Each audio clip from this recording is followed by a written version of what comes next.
Honorable vicepresidente, tiene en su currículum una trayectoria de que desde que era joven podemos comprobar que se ha estado dedicando. ¿Puede contarnos cómo fue su etapa, cómo vivió esa época, cómo tuvo un éxito? Tiene la palabra.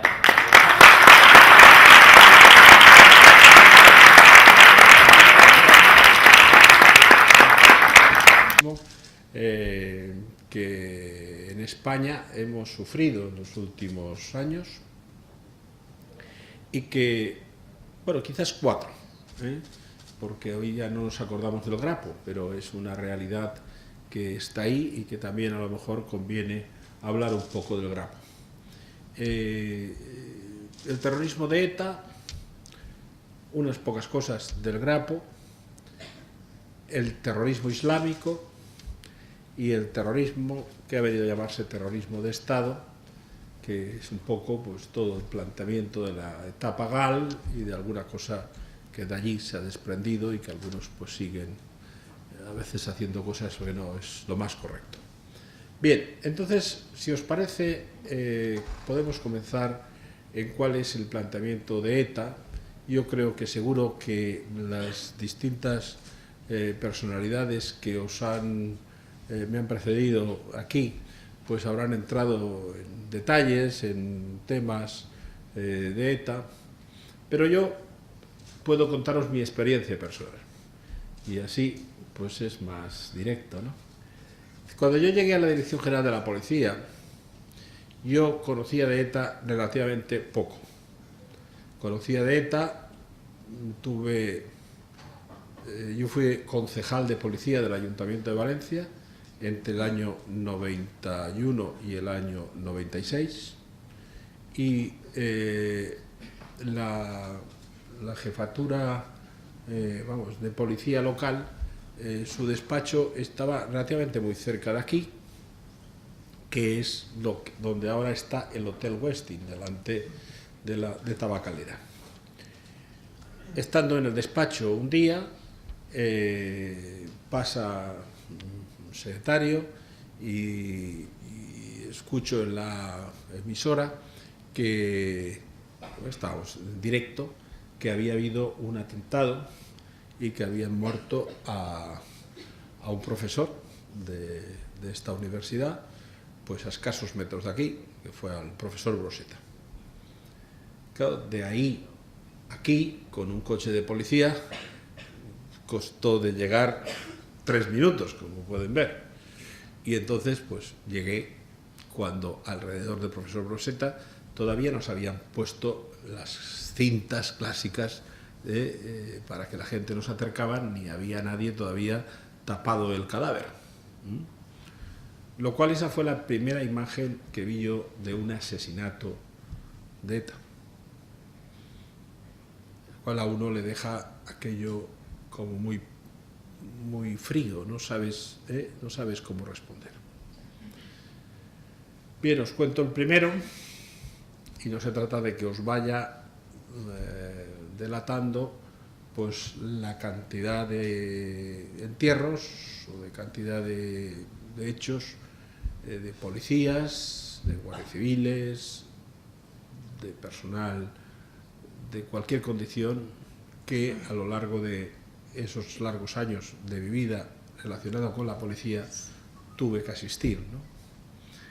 Bien, por lo tanto uno tenía un concepto de ETA y tenía un concepto que muchas veces se dice en las tertulias radiofónicas, comenta alguien en la calle o alguien, de que los etarras son unos asesinos a sueldo, que si hacen eso es porque les pagan. Claro, ese es un concepto que muchas veces está por ahí.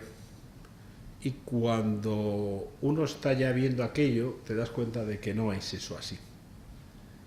Que los etarras son gente que equivocadamente pero tienen un convencimiento férreo de que aquello que están haciendo está bien. De alguna manera están basándose en el principio de que el fin justifica los medios. Al final, un terrorista, una persona, por decir de alguna manera, radical en cualquier extremo, parte de ese tema, ¿no? De que el fin justifica los medios. Y por lo tanto, para ellos, para el conjunto de lo que es el terrorismo de ETA, el fin de una Euskadi tal cual ellos lo tienen diseñado, no es simplemente para tener un territorio, sino para tener un territorio donde allí se aplique una manera de entender la política que es el marxismo-leninismo. Esta es la idea, quiere decir, ¿para qué quiero yo esto? Yo lo quiero para algo, ¿no? Por lo tanto, el planteamiento del terrorista no es una persona que está allí por sueldo, sino es una persona que está allí por una fuerte ideología determinada. Ideología que en un primer momento, cuando nace el terrorismo de ETA, es una ideología, podríamos decir, muy nacionalista, pero que no tenía una mezcla de condimento de marxismo, de leninismo y de cosas así. Lo que ocurre es que las circunstancias internacionales van haciendo que ETA necesite un amparo internacional, desde dónde entrenar hasta dónde refugiarse, y quien les dan esta cobertura pues son lugares donde la filosofía marxista pues más o menos imperaba, ¿no? Todo eso ahora parece extraño porque estas cosas, el tiempo pasa, pero claro, ETA empezó ya hace bastante tiempo, ¿no? ETA comenzó matando a un policía, un subinspector de policía, después mató a otras personas y después, ya un poco como su presencia oficial en el Estado, fue matar a Carrero Blanco.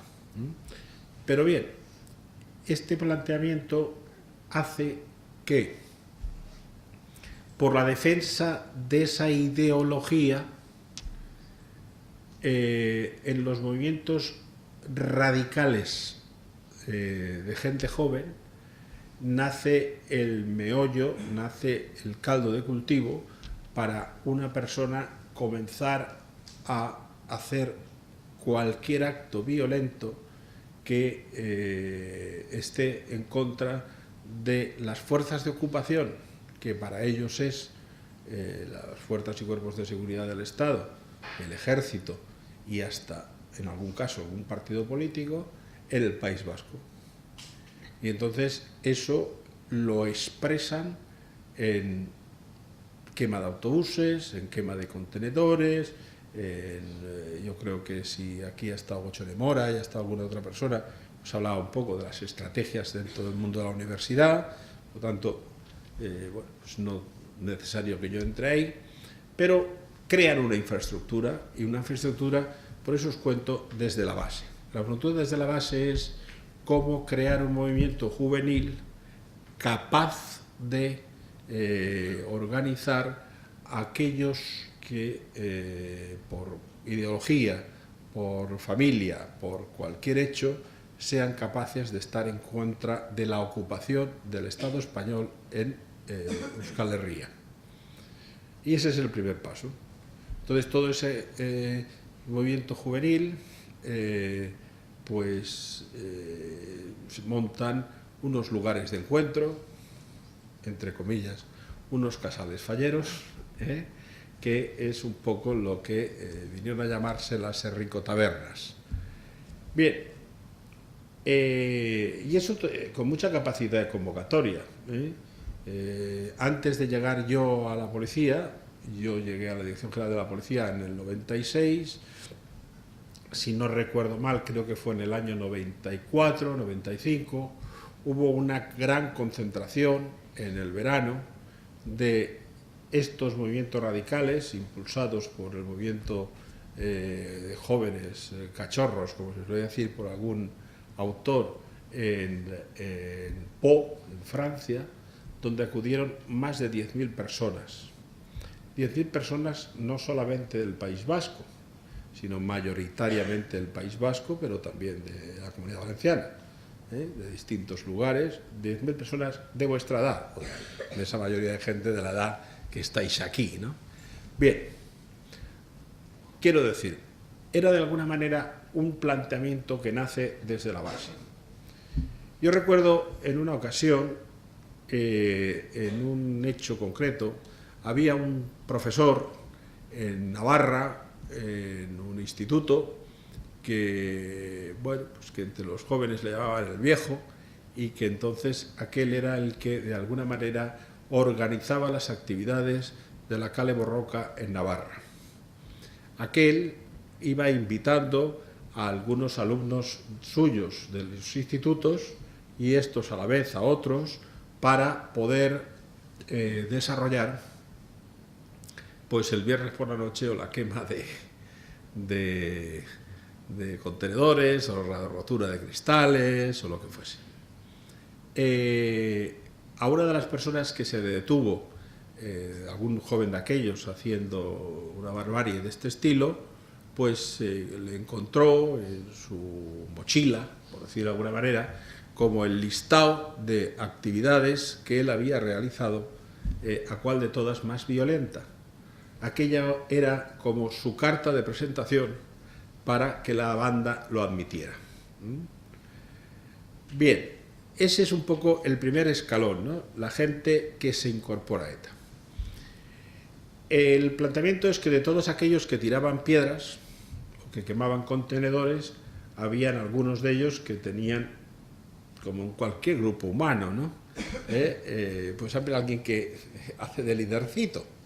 Pues ese lidercito es el que de alguna manera en un momento determinado alguien oficialmente de la banda le decía el tema de incorporarse a la banda oficialmente. Incorporarse a la banda, oís por los medios de comunicación y el tema, pues que están los comandos legales y la gente que no es legal y tal, todos estos líos. Para resumir y para no enrollarme más, para poder tocar otros temas, al final el planteamiento es que esta persona, que ya estaba en contacto durante varios años con el entorno de la banda, ya se le había descubierto, primero, que no era un policía, que no era un infiltrado. Es decir, la banda lógicamente tiene que chequear, porque si alguien se mete dentro, pues resulta y es algún infiltrado, pues el problema es que eso supone el tener información desde dentro. Y entonces, claro, lo primero que se hace es conocer a la gente desde lejos. Por lo tanto, uno conoce toda su trayectoria de su vida y por lo tanto, cuando va a entrar en la banda ya tiene una... Vamos, de alguna manera, alguien le está avalando.